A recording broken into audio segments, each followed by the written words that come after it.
Hello class, today we are going to talk about the Rio plus 20. What is that? So let's talk about that.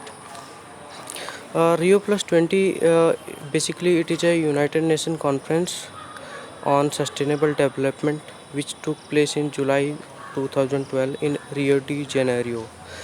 Basically क्या है, ये एक United nation conference थी जो कि sustainable development के ऊपर थी, जो कि ब्राज़ील के रियो डी जेनेरियो में हुई, वो भी 1992 के अर्थ समिट के 20 साल बाद, जो कि एक पहला अर्थ समिट था। The world leaders came together to agree how to tackle world social and environmental problems and achieve sustainable development. तो सभी देशों के जो लगभग सभी देशों के जो वर्ल्ड लीडर्स थे वो साथ इकट्ठा हुए और सभी के सभी एग्री हुए कि कैसे जो वर्ल्ड की सोशल और एनवायरमेंटल प्रॉब्लम है उसको टैकल किया जा सके और अचीव किया जा सके सस्टेनेबल डेवलपमेंट। तो इसमें लगभग 191 कंट्री पार्टिसिपेट थी, जिन्होंने क्लाइमेट चेंज और सस्टेनेबल डेवलपमेंट के बारे में वहाँ पर विचार विमर्श हुआ। और 592 वर्ल्ड लीडर्स और रिप्रेजेंटेटिव्स प्रेजेंट थे वहाँ पर, including 57 heads of state and 31 prime minister. जो टोटल नंबर ऑफ समिट्स के पार्टिसिपेंट थे जो उसमें समिट्स में प्रेजेंट थे वो थे 45.381। और ये जो ऑफिशियल डिस्कशन था ये बेसिकली दो मेन टॉपिक्स पर था। सबसे पहला तो ये था कि how to build a green economy, जिसकी वजह से एक रास्ता मिल रहा था कि सस्टेनेबल डेवलपमेंट और पावर्टी इरेडिकेशन हो सके। एक तो सस्टेनेबल डेवलपमेंट अचीव हो सके, दूसरा जो गरीबी है उसका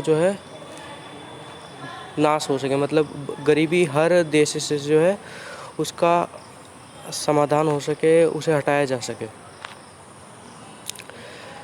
इस कॉन्फ्रेंस में जो सबसे ज़्यादा डिबेटेड थीम्स थी वो ये थी कि क्रिएशन हो ग्रीन जॉब का, सस्टेनेबल लैंड यूज हो in order to ensure food security, clean energy हो, सस्टेनेबल सिटीज़ हो, क्लीन वाटर एक्सेस हो, मैराइन लाइफ प्रोटेक्शन हो, डिजास्टर रेजिलियंस हो। अब ये जो कॉन्फ्रेंस थी इसमें एक आउटकम आया, एक मोस्ट इम्पॉर्टेंट डॉक्यूमेंट जो था कि the future we want, future में हमें क्या चाहिए। ये डॉक्यूमेंट प्रमोट्स करता है कॉरपोरेट सस्टेनेबिलिटी, सपोर्ट करता है सस्टेनेबल डेवलपमेंट सभी लेवल्स पर, एनकरेज करता है engaging stakeholders and stress, जो इसका ज़्यादा स्ट्रेस है वो है कि सस्टेनेबल डेवलपमेंट की इम्पोर्टेंस क्या है in the context of poverty eradication. Poverty eradication का मतलब जो गरीबी है उसको हटाया जा सके। The paper stresses the growing demand for energy and, जो लगातार ऊर्जा की डिमांड बढ़ रही है, और highlights the importance of clean energy. Delegates agree to accept new sustainability development goals which will replace in 2016। तो सभी ने नए सस्टेनेबिलिटी जो डेवलपमेंट गोल्स थे वो एक्सेप्ट किए, विच will replace in 2016 existing millennium development goals. तो इससे पहले मिलेनियम डेवलपमेंट गोल्स आए थे, जो कि एक सभी जो देशों की एक बॉडी होती है, मतलब उनके ऊपर यूएन, अगर आपने सुना हो यूनाइटेड नेशंस, जो कि बेसिकली इंटरनेशनल पीस को कायम करने का काम करती है कि सभी देशों में किसी तरह की कोई झगड़ा ना हो, किसी तरह का कोई किसी तरह की अड़चन ना आए। तो उनके लिए एक संयुक्त राष्ट्र संघ है यूनाइटेड नेशन, और उसी ने इशू किए थे ये मिलेनियम डेवलपमेंट गोल्स। लेकिन ये जो मिलेनियम डेवलपमेंट गोल्स थे, अगर हम इनकी बात करें तो millennium development goals basically developing countries के लिए थे, मतलब जो डेवलप्ड कंट्रीज़ हैं उनके लिए नहीं थे, वो किन के लिए थे, डेवलपिंग कंट्रीज़ के लिए। लेकिन बाद में जब SDG आए, SDG मतलब सस्टेनेबिलिटी डेवलपमेंट गोल्स, तो ये जो SDG थे, सस्टेनेबिलिटी डेवलपमेंट गोल्स, अगर हम इनकी बात करें तो ये दोनों कंट्रीज़ के लिए थी। जो डेवलप्ड है मतलब जो विकसित है, और जो डेवलपिंग यानी जो विकासशील है, तो दोनों कंट्रीज़ के लिए थी। जबकि जो मिलेनियम डेवलपमेंट गोल्स, वो केवल किसके लिए था? डेवलपिंग गोल्स के लिए था। ये इसलिए हुआ क्योंकि अगर हमें इंटरनेशनल पीस या किसी सभी देशों को आगे बढ़ाना है तो हमें वो सबके लिए करना होगा।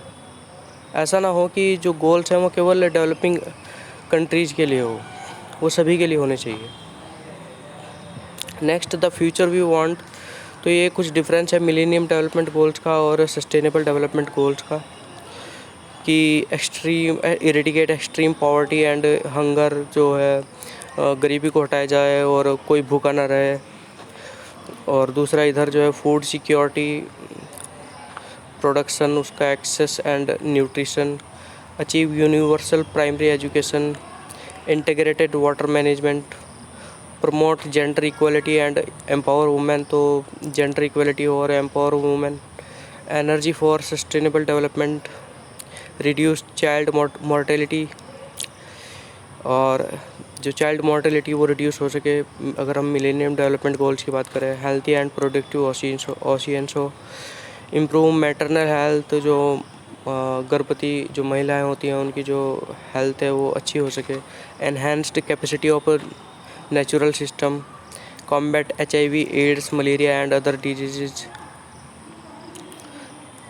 और ensuring environmental sustainability, improved efficiency and sustainability in resource use, establish a global partnership for development, enhance employment and livelihood security। तो एम्प्लॉयमेंट को जो है इन्हेंस किया जाए और कोई मतलब बेरोज़गार ना रहे, और जो है लिवलीहुड सिक्योरिटी मतलब सभी को रोज़गार का एक जीविका जो होती है मतलब आजीविका, उसका साधन मिले।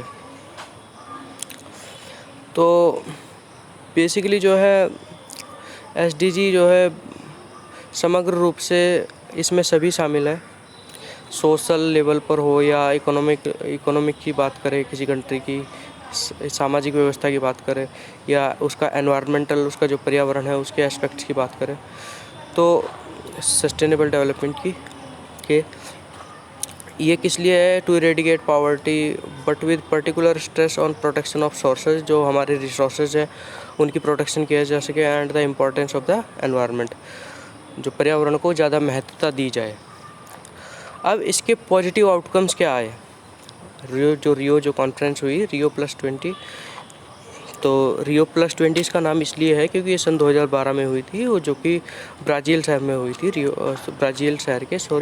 रियो डी जेनेरियो में हुई थी, जहाँ पर जो है आपको पता है कि ओलंपिक्स भी हुए थे।